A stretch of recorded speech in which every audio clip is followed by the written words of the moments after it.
Should the NASCAR Championship race be decided in Phoenix each year? One of the most intriguing raceways on the NASCAR circuit is the Phoenix Raceway. I mean, it's not a road course or an oval. I'm not sure if it qualifies as a speedway, and it's definitely not a superspeedway. But due to its unusual design, it definitely presents a challenge unlike any other on the Cup Series schedule. Hey guys, and welcome to NASCAR Updates. Don't forget to give our awesome video a like and subscribe to the channel for more amazing content. In this week's episode, we are going to discuss why some people think Phoenix is doing okay and why some people might have a different plan for the championship race. All three NASCAR division titles for the previous 3 seasons were determined at Phoenix. While Phoenix is undoubtedly a more competitive track than Homestead Miami Speedway, some people long for the times when the title was decided there. But why leave when Phoenix was on fire this season? The year 2022 was crucial for NASCAR, especially in the Cup Series. A new car was introduced in a new market at the season's opening event at the LA Coliseum, and the outcome was a rousing success. Everything came together perfectly. New fans, fresh eyes, and a focus on the key age group needed to support the sport in the future. We're looking at you, kiddos. As the season went on, fresh plot lines appeared virtually weekly. The ascent of Ross Chastain and Trackhouse Racing Team, the continuation of road courses as the new action tracks, Kyle Busch's saga, and intermediate tracks becoming enjoyable again. There really wasn't much to complain about in the Cup Series prior to the incident involving Kyle Larson and Bubba Wallace at Las Vegas Motor Speedway. The Cup Series championship race featured some exciting moments, with Chastain bumping into Chase Elliott on a restart and sending him spinning. When Christopher Bell thought his engine was about to blow up, he panicked. I mean, there was something for everyone, as demonstrated by Bell's crewman securing his thumb to the steering wheel during a pit stop. But Joey Logano ended up taking off and sweeping all 3 of the stages with ease. Logano's teammate chased him down in the last circuits, and Chastain made a valiant effort to narrow the gap, but Logano prevailed by less than a half a second over Ryan Blaney. Although I thought the race was fine, a quick scan of the social media spheres revealed a strong tone of pitchforks and torches. We often heard, "Can we simply go back to Homestead?" Did you not see the Xfinity and truck races this past weekend? That was my first response. What, furthermore, made Homestead so wonderful a few weeks ago? Overtaking Chastain by more than 1.2 seconds, Larson executed his trademark Larson run an inch off the wall maneuver flawlessly. Larson is also not a playoff participant. Ty Majeski, a playoff driver, defeated Zane Smith, the runner-up, by almost 5 seconds in the Truck Series at Homestead. Phoenix for the Xfinity Series was unquestionably one of the best races of the year, even though Gragson vs. Gibbs was fantastic at Homestead. This looks a little better than second place being a full corner behind in the final Truck Series laps to decide the championship. This is not meant to disparage Homestead, however. It has undoubtedly hosted some fantastic races throughout the years. But, personally, I fail to see how it compares to Phoenix. It's not a short track, but it's broad and slow enough in the bends that you can survive some contact. And if the body is wrinkled, the vehicle is immediately non-competitive. It will almost definitely never be affected by weather. From almost every seat, everyone can see the entire track. And it's a top-notch venue for holding a major event. It's one of the most cutting-edge and easily accessible venues on the tour. But do I believe it to be the end-all be-all? No, not always. The notion of beginning and ending at Daytona International Speedway was put forth a few years ago, and it has always sounded appealing to me. Yes, I am aware that the Superspeedway race and the wild card are both too unpredictable. Oh, you mean like Chastain did on the final lap at Martinsville Speedway when he rode the wall wide open and applied nearly 6 Gs of force? See, my ideal scenario would be for us to go back to a season-long struggle of cumulative points with some modifications for victories and pole positions. But we're kind of resigned to this championship system for at least the rest of my life. Knowing that, it makes the most sense to keep things in Phoenix for a few more years. The series' constant change from 2010 to 2015 began to resemble a desperate attempt to see what would stick. with the majority of ideas sliding down the window and leaving a greasy, gooey streak. In addition to developing consistent marketing and promotional strategies to help the event grow and mature, letting things be for a while fosters tradition and expectation. The solution ultimately revolves around the car. The Cup cars need to be improved to be more compatible with tracks with reasonably little banking if you want a Truck Series or Xfinity event. Both the races in Martinsville and Phoenix were a little disappointing.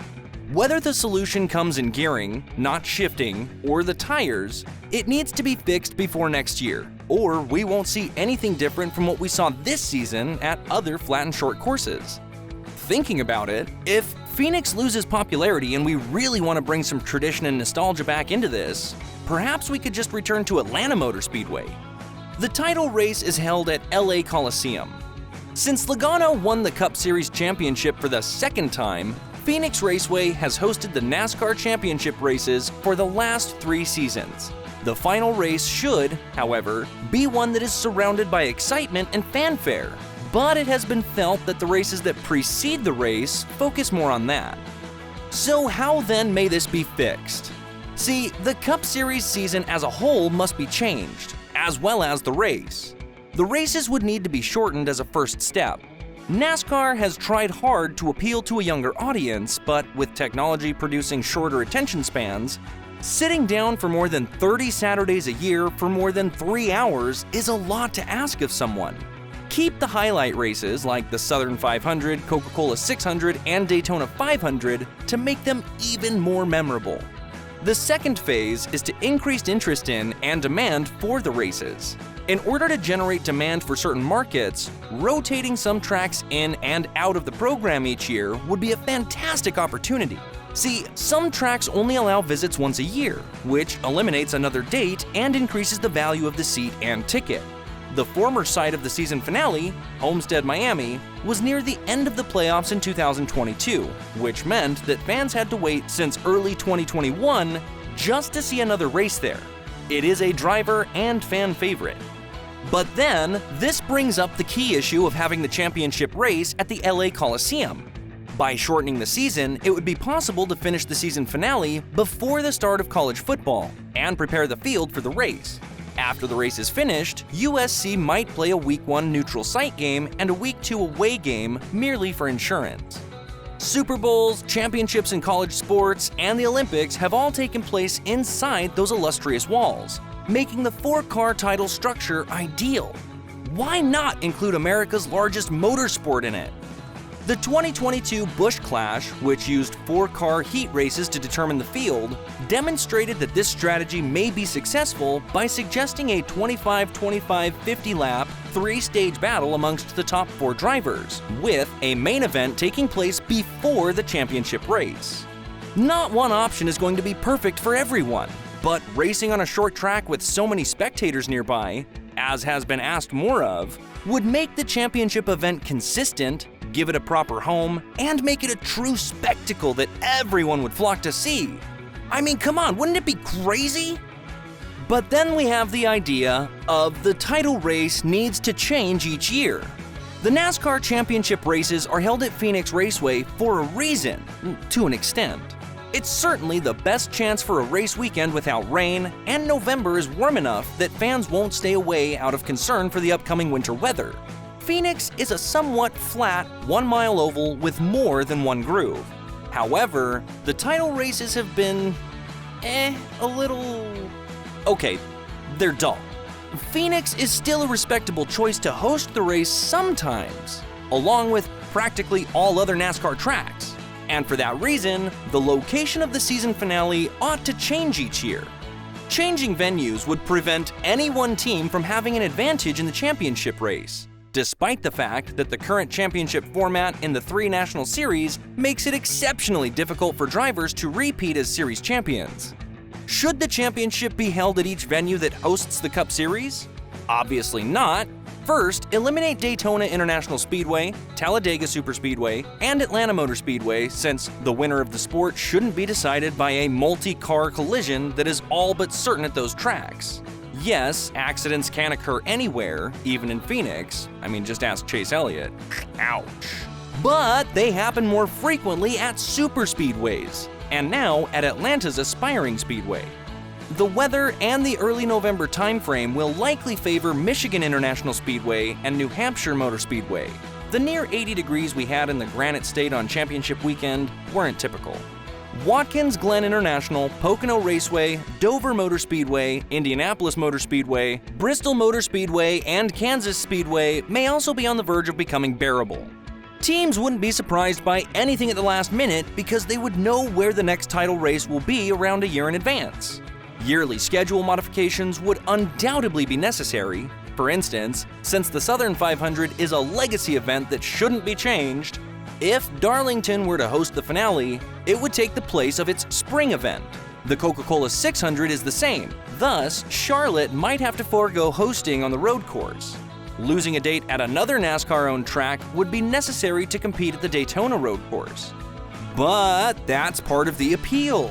If there isn't a compelling reason for a schedule change, NASCAR does have a tendency to become stale. Overall, from the perspective of the competition, switching the location of the finale each year is a no-brainer. Fans across the nation have the chance to witness the championship match in their own backyards, or at least within a commutable distance. It allows teams, at least periodically, the opportunity to complete the season in close proximity to their homes so that their friends and family may attend and the drivers who are vying for the championship can rest in their own beds. It also creates the possibility for the title race to develop in a radically new manner every year. Even putting aside Ross Chastain's Martinsville Hail Melon, a short track requires a completely different winning strategy than a large intermediate or a road course. A driver who excels at Darlington might have a different race ahead of him at Richmond because different drivers have different strengths. The more variables, the better, as fans must be able to take a one-race championship seriously. Fans, teams, and drivers should all have a unique experience every year when it comes to crowning the winners at the top levels of NASCAR. It also prevents any one team or driver from having the advantage of competing for the championship on a track where they do well, or the disadvantage of competing for it at a venue where they struggle year after year. The unpredictable nature of the 2022 season's course was NASCAR's strongest asset. Why not give the championship the same gift? Let me know your thoughts in the comments down below. If you liked this video, hit that thumbs up button and subscribe to our channel for more updates in the future. Stay safe and we'll see you after the next race.